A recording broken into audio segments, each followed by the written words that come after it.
What's up everybody, I'm Matt. And I'm Beth. And today we're going to be reviewing the interior in the 2021 Mustang Mach-E. So the Mach-E is an entirely new thing for Ford here, their first full-blown electric vehicle of this decade, honestly. And so it's just a huge deal. It's a completely different departure from any other Ford in the past. It is very cool. It doesn't really remind me too much of a Mustang aside from the badging. But aside from that, I think it still is very cool. You know, they're obviously trying to compete with the Teslas and stuff like that and make this very futuristic. And I think they've really done that. And I think they've actually kind of improved over what you get with some Teslas in many ways, which I'll point out here in a minute. But I just think it still is a very cool interior, especially with this light gray, seating and stuff.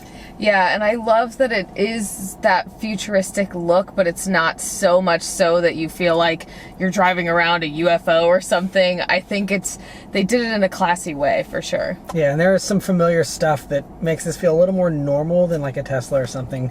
But yeah, I mean, so first thing, sitting down in these seats, I love these. This is the Active X seat material. It's not real leather, but it feels leather-like. But honestly, this is even softer than real leather. This is like super like marshmallowy soft for these seats. They are remarkably comfortable. And I think the Tesla Model 3 had some of the softest seats I've ever experienced. I think this is like neck and neck with those. Like these are super soft. I absolutely love these seats. Now from a Mustang standpoint, I am a Mustang owner. I own a 2019 Bullet. So from a Mustang standpoint, I wish they were a little sportier, but you will get some sportier seats in the GT version. This is just a premium trim that we're in. And so these seats, they have an okay amount of bolstering, but I do wish they were maybe a little bit sportier, but again, super soft and comfortable, so I can't complain. They're also heated seats here, but they are not ventilated. That is one thing. This vehicle's as tested price is $56,000. To not have ventilated seats at that price point is strange, and there's honestly no way to get ventilated seats at all in a Mach-E. I don't know why they don't make that available, but that is one sore exclusion that this doesn't have that, and that is one thing I do kind of miss here, especially now that it's getting warm here. Yeah. And I will say that I love these seats too. It feels like I'm sitting in like a big comfy couch or something, and it's so nice. The passenger also has the power seats, so it is very nice. You can go up and down, back and forth, all the things that you can do that the driver can also do, so it is nice. Yeah, you have lumbar adjustments and all that, so it's really great. And I also feel like it feels a little more airy in here because we have this huge panoramic glass roof in this one. Now that's something you get with the premium and higher trims. The Select trim does not have it, so if you aren't a fan of these glass roofs, you can go for the base trim. And the base trim you can still add on an option package, so you still get a heated steering wheel, heated seats, all that kind of stuff, and get a lot of these same features and just not have this big glass roof if you don't want it. And one thing about this roof is it is massive and it is heavily tinted, which is cool, but there is no actual shade. You can't block it off. You have always the sun above you, and that's it. It would be really cool if it was electrochromatic, like Toyota debuted with the Venza, something like that to dim it if they're not going to have any kind of built-in shade. Because I feel like if this car baked in the sun, obviously you can pre-cool the car since it's an electric car and use the app and pump the AC before you get in it, but it's still just, isn't ideal. It's always nice to at least have the option to cover it up if you don't want it, beaming down on you, but it hasn't bothered me too much yet. Plus, I feel like when you're the passenger or something, if your seat is back a little bit further, or even if you're sitting in the back and the sun is just at the right angle, it might just like blind you, and it might be super annoying, especially if you're on a long car trip or something like that. It's just like maybe not the best idea. Very true. Yeah, I didn't even think about the sun blasting in your eyes. Thankfully, these front seats, I feel like you don't get too much of that, but in the back seat could be definitely an issue with that. But yeah, so anyway, but very nice seats. Moving on to the steering wheel here in the Mach-E, it's actually a pretty cool wheel. So it's different than any other Ford wheel. It's pretty thick, and I like that about it. It gives a little bit of a sporty vibe. Of course, you have the Mustang logo there on it, and it has a really great 9-3 grip, nice 10-2 notches, and a nice feeling leather here. It's not, I think it's more of that Active X material, and it feels pretty nice. You do have your typical Ford buttons here on the front of it, and that's nice, but unfortunately there aren't any paddle shifters, and that is one thing that I feel like is a missed opportunity, because even some less sporty EVs will allow you to do regenerative braking and adjust that braking force with paddle shifters. It's really fun to play with. I love playing with it in the Nero EV, for example.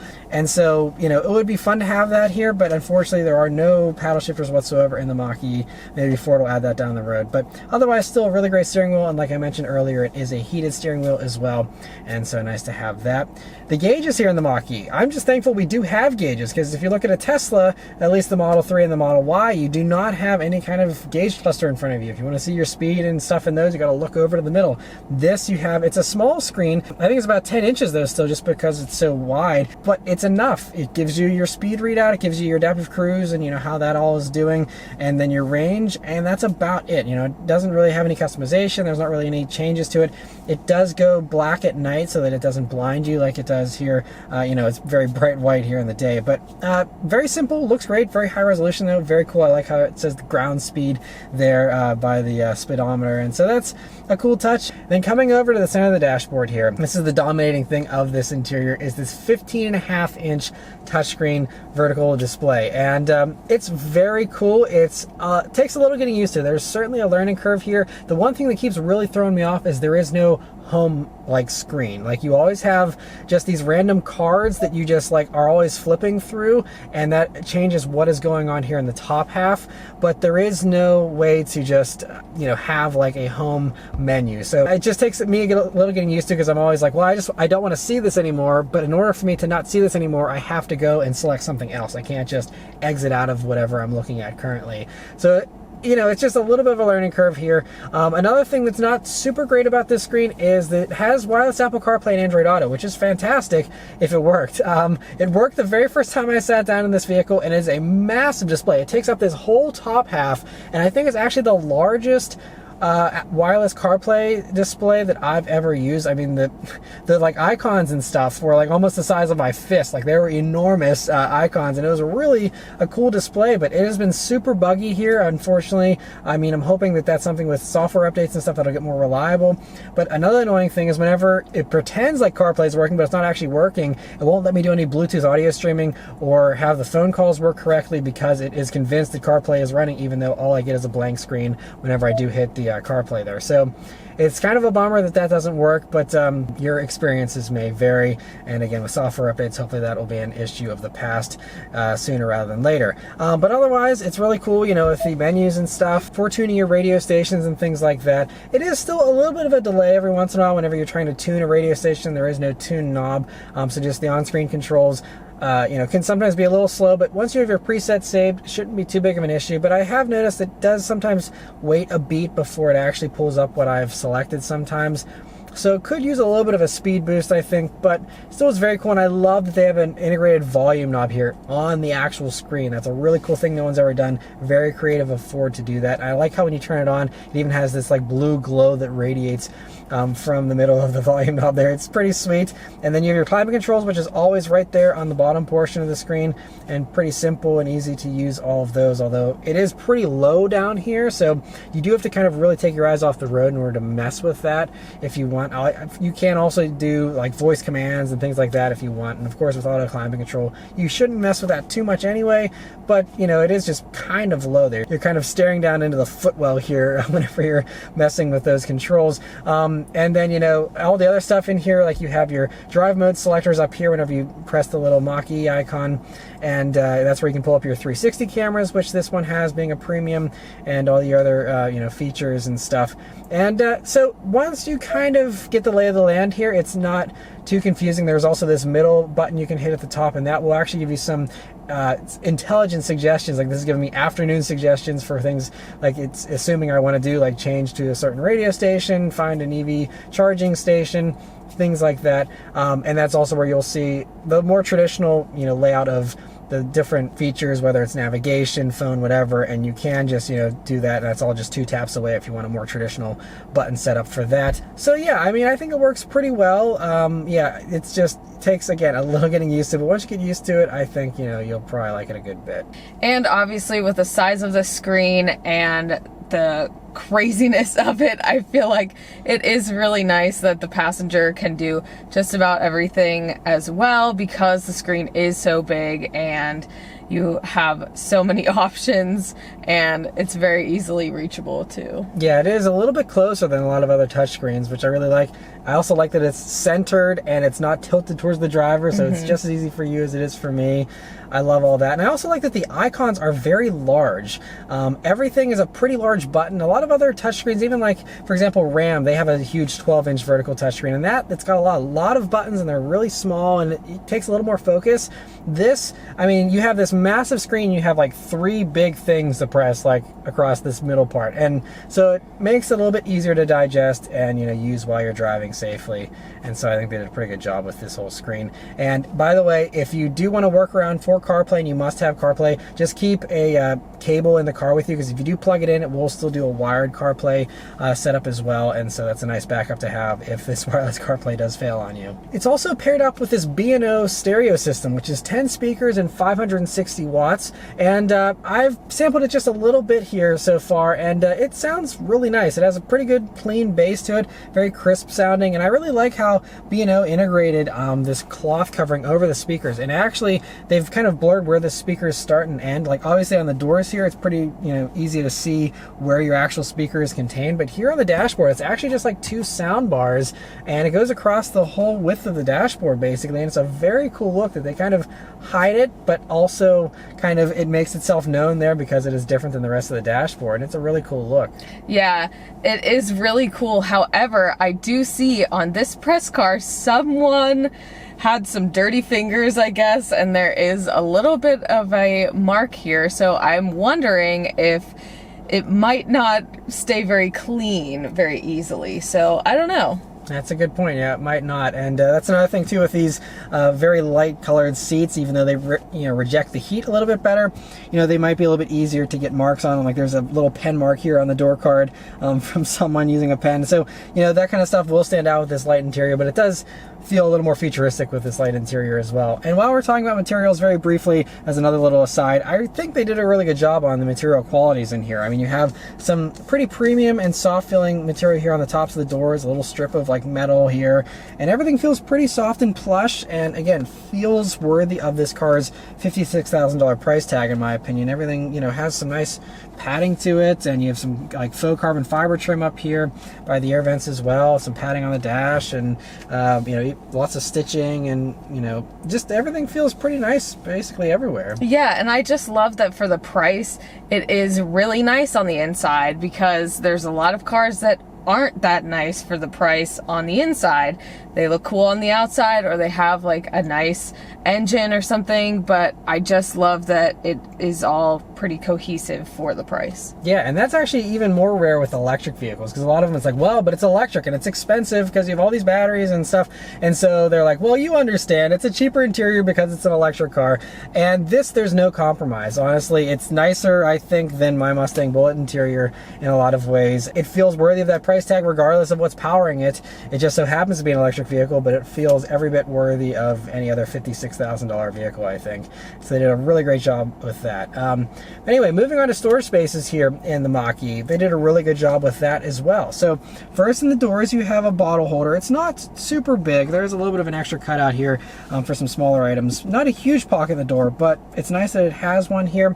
And another odd thing about the door, before I go to the other stuff, is like your actual door handle is this little bar that you actually pull backwards. Moving over to the center here, you have this huge bin right up top, which has a large wireless charger for your smartphone there, and also has, you know, the other little portion here which is all rubberized, but just a really wide open space, and really great for storing just about anything, honestly. And you also will see a USB jack and a USB-C jack in there, and also 2 cup holders right behind it. And then you have this other huge massive bin underneath of that, which is also rubberized, and you can fit, you know, some good sized things in there. I mean, I don't think you can fit a purse or anything super big in there, but you know, all kinds of little bins to put all kinds of stuff. And so really great that that's so wide open too. The screen doesn't get in the way or anything of your drinks or anything. It's all super wide open, very usable.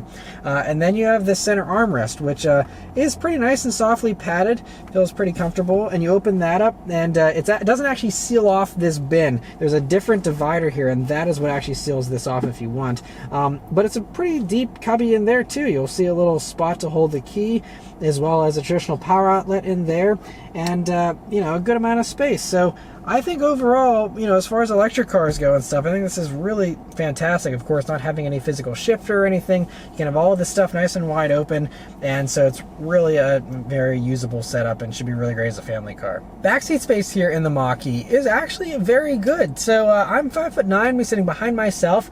I have about 4 or so inches of legroom to spare back there, so obviously much more usable than a two-door Mustang. But even as far as like, you know, I haven't sat in a Tesla Model Y, but like considering a Model 3, for example, I'd say this is pretty close to that. Maybe the Model 3 has a tiny bit more space, but this is pretty close. It's a very usable back seat, right in line with what you get in most other like compact SUVs, you know, they're gas powered and stuff.